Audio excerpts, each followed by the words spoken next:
May 10th will, of course, be UFC 315 Bilal Muhammad versus Jack Della Maddalena.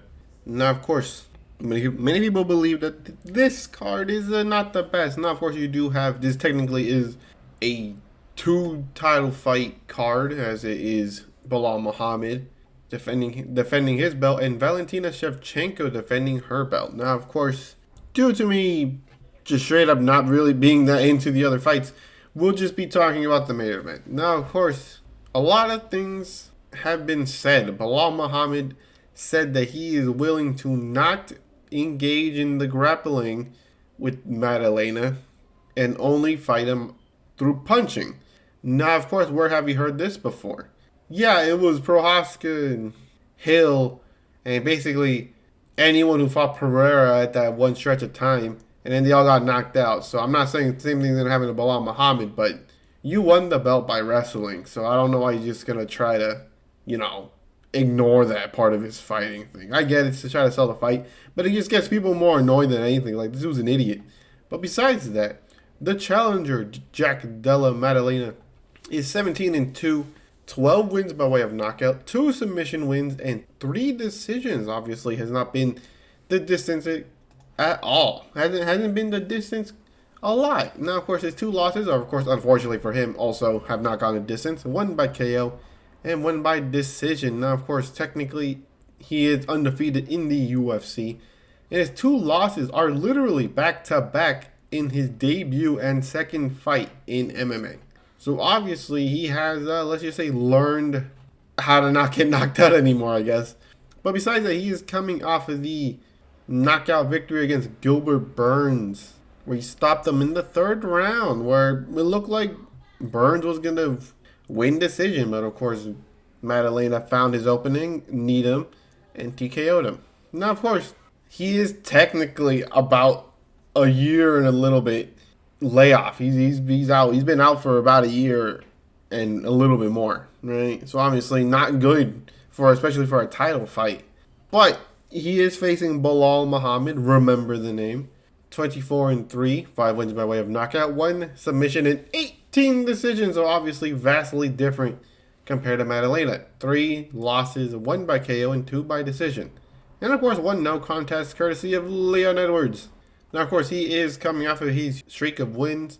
Obviously, after the eye poke of Leon Edwards, he beat people like Wonderboy, Vicente Luque, Sean Brady, being the first one to not only beat him, but also stop him.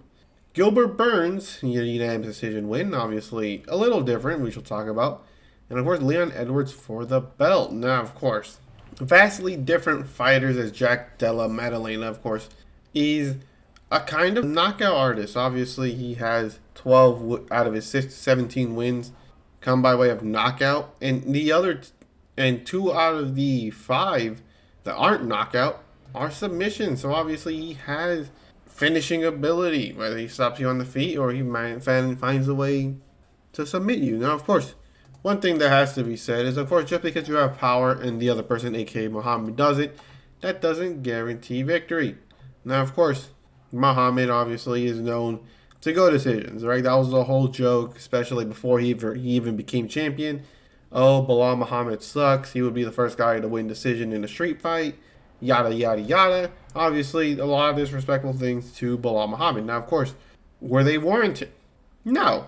Because although he has not knocked out anyone cold, obviously, he has high output. He has good wrestling. Now, of course, his wrestling is more of just keeping you at the floor, maybe a little bit of ground and pound, nothing too much. In terms of him taking you down, you're not going to take too much damage. But the real damage is that he keeps you there for basically the whole round. And of course, that wins him the round, so obviously you're already a round behind, and that's never a good thing.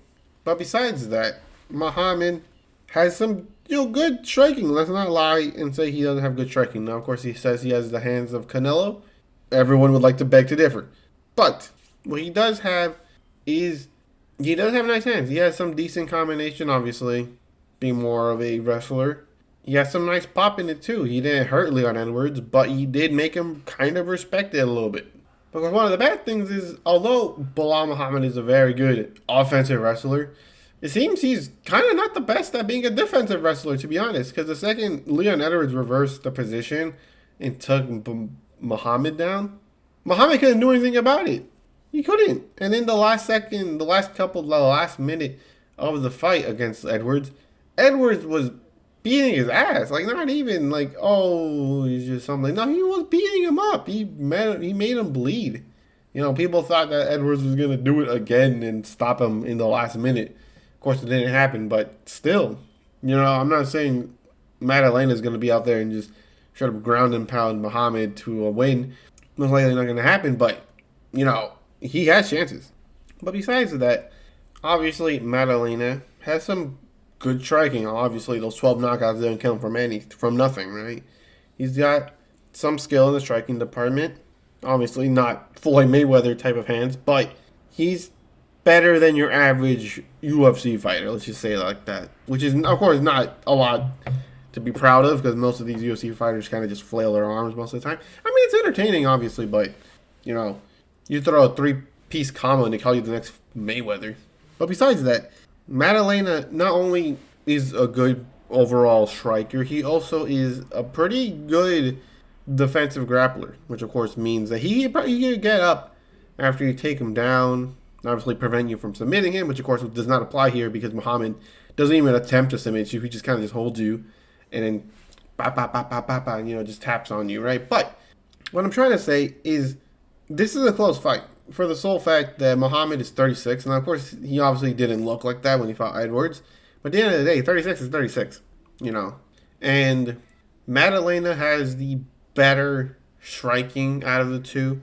And although Muhammad's obviously best attribute is his wrestling, it's not gonna be that it's not gonna be that huge against someone like Maddalena, especially without the submission threat. Maddalena can probably get out of it relatively easily. Now, of course, the one difference is simple.